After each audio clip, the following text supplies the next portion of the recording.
नमस्कार दोस्तों, आपके साथ हूँ रहमान सैफ़ी और पहुँचा हूँ आज शादरा साउथ जोन। यानी कि अब मैं ईडीएमसी जो पहले ईडीएमसी था अब वो शादरा साउथ जोन है, क्योंकि निगम का जो है एकीकरण हो चुका है। एमसीडी पर्यावरण सहायक के कुछ कार्यकर्ता मेरे साथ यहाँ मौजूद हैं और आज मैं सवाल है मेरा उनसे कि जिस तरह से कर्मचारियों को पक्का करने की जो मुहिम एक जारी हुई उसमें क्या रुकावटें आई हैं। राहुल, पूरे निगम की तरफ से ये बात सामने आई कि अब 2000 तक के कर्मचारियों को जो है पक्का किया जाएगा। अचानक उसमें क्या फेरबदल हुआ ऐसा जिसकी वजह से कर्मचारियों को परेशानी होने वाली है, उनकी जो पक्का होने की मुहिम में जो है विघ्न पड़ने वाला है? क्या आप वजह देखते हो उसको? सबसे पहले मैं रहमान सैफ़ी जी आपका धन्यवाद करना चाहूँगा कि आप जो भी कर्मचारियों से संबंधित समस्याएं हैं उनको उजागर करते हैं और अपने अधिकारियों और कर्मचारियों के बीच लेकर के आते हैं। तो इस बात के ऊपर मैं कहना चाहूँगा, जैसे कि अभी आपने देखा होगा मीडिया के माध्यम से भी, अखबार के माध्यम से भी, कि सन 2000 तक के कर्मचारियों की सूची मांगी जा रही है और ये बहुत तत्काल प्रभाव से मांगी जा रही है और हमें उम्मीद भी है कि इस पे इम्प्लीमेंट बहुत जल्दी होगा और बहुत जल्द 2000 तक के कर्मचारियों का ऑर्डर भी निकलने वाला है। लेकिन यहाँ समस्या की बात ये बन जाती है, अभी कुछ ही दिन पहले जितने भी वार्ड के इंस्पेक्टर हैं, शादरा साउथ के जितने भी इंस्पेक्टर हैं, इनको ट्रांसफ़र किया गया, इंस्पेक्टर और एएसआई दोनों को। इंस्पेक्टर और एएसआई के ट्रांसफ़र से कहीं ना कहीं हमारा जो कर्मचारी है, जो सालों से पक्के होने की राह देख रहा है, उनके सामने बहुत बड़ी बाधा आने वाली है। वो बाधा इसलिए आने वाली है क्योंकि इंस्पेक्टर दरोगा सभी अपने कर्मचारियों से परिचित है, अवगत है। उन्होंने फाइलें भी बहुतों की बना के रखी हुई हैं, किसी की फाइलें बना के रखी हो, किसी के पेपर इकट्ठे करके रखे हो, किसी की लिस्ट बनाई हुई है।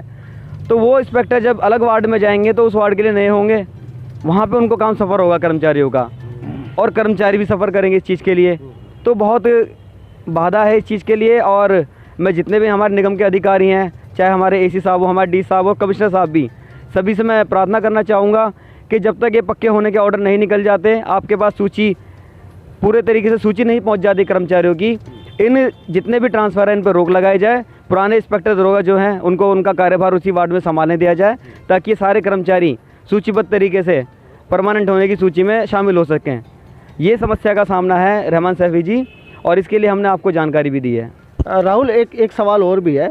अगर ध्यान से देखा जाए इस पूरे मामले को, कर्मचारी ऑलरेडी पहले कर्मचारी ने ये शिकायत की जब अभी ट्रांसफ़र नहीं हुए थे उससे पहले, कि इंस्पेक्टर जो है रिश्वत मांगता है जब वो फाइल लगाता है। कर्मचारी उसको जैसे तैसे करके, क्योंकि सबका अपना जीवन है, अब सबको अपना जीवन व्यापन करना है, वो इसलिए जो भी उसने रिश्वत मांगी वो उसने दे दी होगी। अब नया इंस्पेक्टर आएगा, वो नई रिश्वत मांगेगा, अब कर्मचारी का क्या होगा, उसका कैसा नुकसान होगा? बिल्कुल बिल्कुल, ये बात सच है और ऐसा हमें अंदेशा भी है कि ऐसा हो सकता है।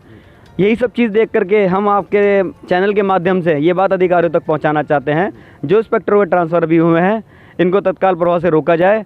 और जब तक आपके पास सभी कर्मचारियों की सही एग्जिट जो फिगर है कर्मचारियों का आपके पास ना पहुंच जाए, सूची ना पहुंच जाए, तब तक ये ट्रांसफ़रों पर रोक लगनी चाहिए, ताकि सभी कर्मचारी पक्के हो सकें, उनकी सूची तरीके से पहुँच सके। आज तकरीबन 25 साल का समय हो चुका है कर्मचारियों के मुताबिक। कर्मचारी इस बात को बराबर मेरे चैनल पर कहते हैं कि 25 साल, 20 साल, 15 साल हो चुके हैं, पक्का नहीं किया जा रहा है। दूसरी सबसे बड़ी जो समस्या है राहुल, बार बार निगम जो है पक्का करने की बात करता है और कोई ना कोई इस तरह की राजनीति, जैसे आपने बताया कि अभी ट्रांसफ़र होने वाले हैं, हो चुके हैं, कुछ के हो चुके हैं, कुछ रह गए हैं, अभी वो हो जाएंगे। कर्मचारी को परेशानी होगी, समय लगेगा। ये समय जो निकाले जा रहा है प्रशासन की तरफ से, इसकी क्या वजह सोचते हो? क्यों वो समय क्यों निकाल रहे हैं बार बार?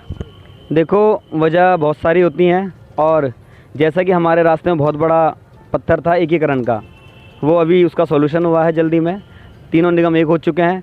फाइनेंशियल क्राइसिस बहुत ज़्यादा थे हमारे इधर पूर्वी दिल्ली जो हुआ करता था पहले।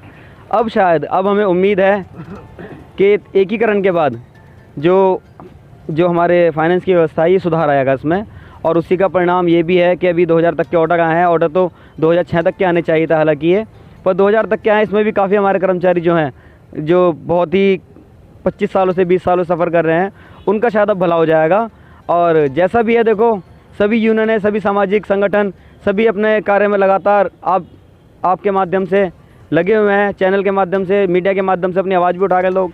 और अब हमें उम्मीद भी है कि ये सारे काम शायद सुचारू रूप से चल सकें। एक और भी अध्यक्ष हैं इसी यूनियन के मेरे साथ, प्रमोद महरौलिया जी, इनसे भी पास चलूँगा। महरौलिया साहब, ये पक्का करने की बात जो है अपनी जगह पे है, जो 20-25 साल कर्मचारी को हो गए, लेकिन उससे भी बड़ी समस्या और है, जो रिटायरमेंट कर्मचारी है उनकी पेंशन का भी सवाल है। जो कर्मचारी जिनके लाभांश रुके हैं उनकी भी बहुत बड़ी समस्या आई है, क्योंकि किसी की घर में बेटी बैठी है शादी करने के लिए, किसी के बच्चे को एजुकेशन नहीं मिली है। मतलब बहुत सारी समस्याएं जो कर्मचारी के साथ हैं, वो किस तरह से निगम अब निपटाएगा इस एकीकरण के बाद, क्या देखते हो आप? देखिए, हमें लगता है कि अब एकीकरण के बाद सब कुछ ठीक हो जाएगा। पहले जो दिक्कतें रही अब वो दिक्कत नहीं आने की। हो सकता है कि महीने 2 महीने दिक्कत आएगी सैफी साहब, लेकिन आने वाले समय में सब कुछ ठीक हो जाएगा। हमें कुछ दिन 2-4 महीने इंतज़ार करना चाहिए, बाकी अगर फिर जैसे भी रहेगा उसके अकॉर्डिंग रूपरेखा बनाएंगे और उसके लिए काम करेंगे। यूनियन की क्या रणनीति रहेगी इस पूरे मामले को निपटाने के लिए, कर्मचारियों की ये जो समस्या है, मौजूदा वक्त की समस्या है, इनको हल करने के लिए? यूनियन तो लगातार अपना काम करती रहती है, पहले भी करती थी, अब भी करती रहेगी। यूनियन का जैसे काम होता है, समय समय पर अधिकारियों को जागरूक करना, उन्हें बताना, उन्हें समस्याओं से परिचित करना, वो यूनियन अपना काम करती रहती है। चाहे कोई भी संगठन हो, वो लगातार काम करता रहता है। हम अभी भी जैसे यहाँ पे जोन में आए हैं, हम जो कर्मचारियों की कुछ समस्याएं थी हम वो लिख के लेकर आए हैं और वहाँ डीसी साहब के यहाँ पे हम देंगे, उन चीज़ों को भी देंगे। तो वो यूनियन करती रहती है लगातार, इसलिए ऐसा चलता रहेगा। क्या आप देखते हो जो निगम के जो उच्च अधिकारी हैं यहाँ पे ईडीएमसी के अंदर, जो शादरा साउथ जोन है, अब यहाँ के जो जैसे डीसी, एसी या एसएस, वो कर्मचारियों की समस्याओं को सुन रहे हैं जब से यहाँ पे शिफ्ट हुआ है? देखिए सैफी साहब, ऐसा है, अगर अभी बात करें तो अभी जैसे यूनिफिकेशन हुआ है एमसीडी का, तो कहीं ना कहीं हमारे सामने एक समस्या आ रही है, बड़ी समस्या है, जो कि जिस भी अधिकारी के पास जाते हैं वो कहता है जी मैं आया हूँ, अभी तो मैंने कार्यभार संभाला, अभी तो मेरे पास पूरे पेपर भी नहीं आए। तो कर्मचारी को फेस करनी पड़ रही है समस्या, हमें भी कहीं ना कहीं ये चीज़ें देखने को मिल रही है। तो हम भी इंतज़ार कर रहे हैं कि चलो कोई बात नहीं, 2 दिन और, 4 दिन और, हफ्ता भर और, तो ये चीज़ें हमें फेस करनी पड़ रही है, तो कर्मचारी को फेस करनी पड़ रही है, फिलहाल तो करनी पड़ रही है। अनिल चुड़ियाना जी भी मेरे साथ यहाँ पर मौजूद है। एक सवाल है, क्योंकि अनिल चुड़ियाना जी सबसे ज़्यादा वार्डों में, शायद शादरा साउथ हो या शादरा नॉर्थ हो, वार्डों में बराबर इनकी प्रतिक्रियाएं रहती हैं, इनकी मौजूदगी कर्मचारियों के बीच रहती हैं। एक सवाल जो मेरा बहुत ज़रूरी है, भ्रष्टाचार को लेके चुड़ियाना साहब, वो सवाल है मेरा। हम देख रहे हैं कि मेट्रो वेस्ट कंपनी के साथ मिलकर निगम ने एक मुहिम चलाई है रिक्शों की, जो वार्ड में आप देखते हैं, मेरा कर्मचारी आपसे बराबर कहते भी हैं इस बात को। अब उस मुहिम के चलते वार्ड का जो इंस्पेक्टर है या अधिकारी और भी जो अधिकारी हैं, वो एक भ्रष्टाचार में लिप्त हो गए। वो भ्रष्टाचार कर्मचारियों को नुकसान पहुंचा रहा है।